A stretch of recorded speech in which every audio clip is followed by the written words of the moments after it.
What's going on, fellas? I've got a 2003 Honda Accord here, and I'm going to use this car to point out to you a few important things about the air conditioning system. So I'm going to show you the relay for the AC clutch. I'm also going to show you some important fuses, and we're going to start with a fuse down in here. So to get to these fuses, there's a cover here. You just slide it out like so. And the fuse we're most interested in down here is going to be this 7.5 amp fuse right there. So go and pop that out. You want to check it out. The role of this fuse is to provide power to all of the relays involved in the blower motor, the cooling fans, the AC compressor. It also provides ignition power to the little climate control unit up here. So very important fuse. So check that out. Now let's head under the hood. I'll point out to you the AC compressor relay and the fuse for that as well. You open this box by squeezing these two tabs together here. Now your AC compressor relay is going to be a 7.5 amp. It's going to be this one right here. So go ahead and pop that out. Just check to see if it's blown or not. Very important fuse there. Now the relay for that is going to be this one. So squeeze it just enough. If you squeeze these too hard, you can crack the little plastic housing. You don't want to do that because moisture can get in. So that's the relay for the compressor. Now while we're looking at it, I want to point out to you, I don't know how much you know about how relays work, but you'll notice that two of the legs on the relay are quite small and two of the legs are bigger. So what that tells me, these two smaller legs, they plug in there.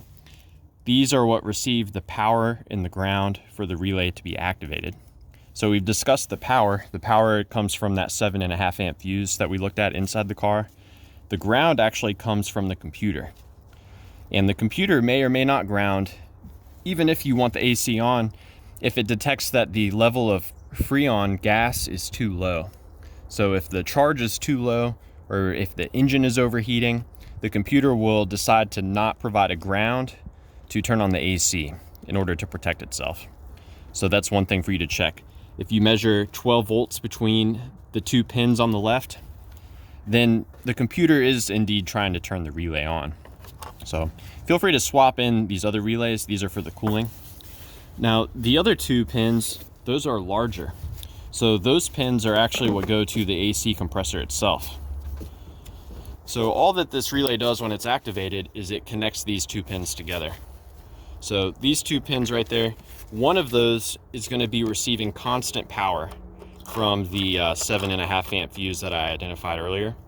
The other pin will go directly to the AC compressor.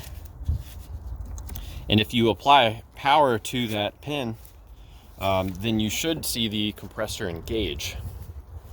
So the compressor is down here, and you'll know if it's engaging because you'll see the front of the compressor rotating with the pulley. And here's the wire that goes to it. It may not be as easy to get to on your car, but when this wire is provided with power, you see it's the single pin there.